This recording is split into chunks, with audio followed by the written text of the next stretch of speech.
2026, bagong taon inano kagad si Ombudsman Tinadali kagad ako. Taliwas sa mga pinakalat na fake news, kamakailan lang ng mga kampo ni Digongyo na isinugod daw sa ospital si Ombudsman Boying Remulla. Mga idol, huling mensahe natin sa dating DOJ na si Boying Remulla na itong si Ombudsman Remulla ay isinugod sa hospital.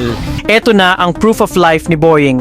Buhay na buhay siya sa isang radio show at may dalang mga pasabog at balitang tiyak na magpapa-high blood na naman sa mga DDS. Yung corruption nga sa atin, huwag nyo sasabihin sa executive lang yan.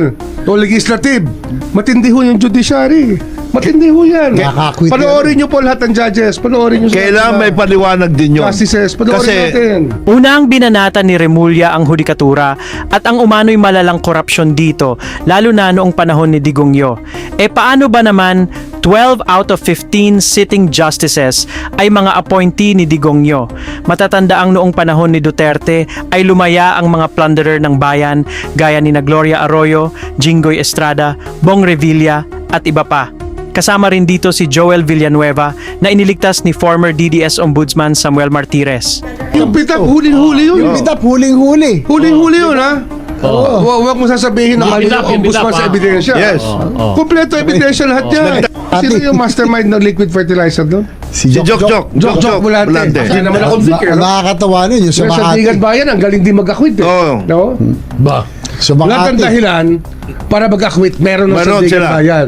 Meron. Siyempre, Meron. hindi mawawala dyan. Meron din magagaling ng mga abogado. Abogado, mga gumagapang. Sa mga patutsada ni Ombudsman Remulla laban sa hudikatura, may ipinahihiwatig kaya ito? Konektado ba ito sa hinihintay na desisyon ng Korte Suprema sa apela kaugnay ng impeachment case ni Pionatic Sara Duterte? O may binabalak bang reformahin ang sinasabing korap na hudikatura? Ibig sabihin, pwede na muling ihabla ang bise.